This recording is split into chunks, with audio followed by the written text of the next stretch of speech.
यूरोपीय संसद मणिपुर हिंसा पर बहस करेगी। मोदी सरकार ने जवाब में लॉ फर्म तैनात की। प्रधानमंत्री नरेंद्र मोदी को अचानक झटका देते हुए 14 जुलाई को फ्रांस के बेस्टिल दिवस समारोह में विशिष्ट अतिथि के तौर पर उनकी पेरिस यात्रा की पूर्व संध्या पर यूरोपीय संसद 12 जुलाई को स्ट्रासबर्ग में चल रहे अपने पूर्ण सत्र के दौरान मणिपुर में जातीय हिंसा पर एक प्रस्ताव पर विचार विमर्श करेगी। भारतीय विदेश सचिव विनय क्वात्रा से इस घटनाक्रम के बारे में पूछा गया तो उन्होंने कहा कि यह पूरी तरह से भारत का आंतरिक मामला है। उन्होंने कहा, ब्रसल्स और संसद में जो हो रहा है उससे हम वाकिफ हैं और हमने संबंधित यूरोपीय संघ के सांसदों से संपर्क किया है, लेकिन हमने ये बहुत स्पष्ट कर दिया है, ये पूरी तरह से भारत का आंतरिक मामला है। 2 महीने से जारी हिंसा से निपटने के मोदी सरकार के तरीके की कड़ी आलोचना करते हुए 6 संसदीय समूहों ने यूरोपीय संघ की संसद में एक प्रस्ताव पेश किया, जिसमें भारत सरकार पर मानवाधिकारों के हनन का आरोप लगाया गया है। मौलिक स्वतंत्रता का गला घोंटना, असहमति, नागरिक समाज और मीडिया पर नकेल कसना। प्रस्ताव में भारतीय जनता पार्टी के नेताओं की राष्ट्रवादी बयानबाजी के लिए भी निंदा की गई है और महत्वपूर्ण रूप से प्रधानमंत्री मोदी के नेतृत्व में लोकतंत्र के पतन की निंदा की गई है। सांसदों के समूहों में वामपंथी, यूरोपीय समाजवादी और ग्रीन्स से लेकर क्षेत्रीयवादी दल, रूढ़िवादी और मध्य दक्षिणपंथी राजनीतिक और ईसाई समूह शामिल हैं।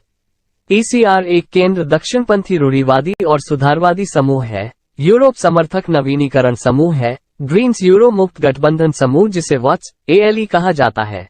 SND से और EPP या मुख्य रूप से क्रिश्चियन डेमोक्रेट्स की यूरोपीय पीपुल्स पार्टी तक समाजवादी, वामपंथी और लोकतांत्रिक समूह। दक्षिणपंथी समर्थक ECR समूह ने मणिपुर में राज्य सुरक्षा बलों की भूमिका पर सवाल उठाने वाली रिपोर्टों पर चिंता जताई है। भीड़ द्वारा सीधे निशाना बनाए गए स्थानों पर सुरक्षा कर्मियों की अनुपस्थिति पर जोर दिया है और कहा है कि सेना की उपस्थिति और केंद्रीय गृह मंत्री अमित शाह के दौरे के बावजूद दैनिक आधार पर झड़पें जारी हैं। उन्होंने धार्मिक अल्पसंख्यकों और आदिवासियों के खिलाफ भेदभावपूर्ण कानूनों और प्रथाओं को भी रेखांकित किया। क्रिश्चियन डेमोक्रेट्स KPPE समूह द्वारा पेश किए गए प्रस्ताव में ज्यादातर हिंदू मेइटी और ईसाई कुकी के बीच संघर्ष की जांच की गई है और प्रभावी धार्मिक हमले को रेखांकित किया गया है, जहां 250 चर्च, ईसाई स्कूल, अस्पताल और कुछ मंदिरों को नष्ट कर दिया गया है। यूरोप समर्थक रिन्यू समूह ने भी झड़पों को धार्मिक करार दिया और राजनीतिक रूप से प्रेरित विभाजनकारी नीतियों के बारे में चिंता व्यक्त की, जो हिंदू बहुसंख्यकवाद और आतंकवादी समूहों में वृद्धि को बढ़ावा देती है।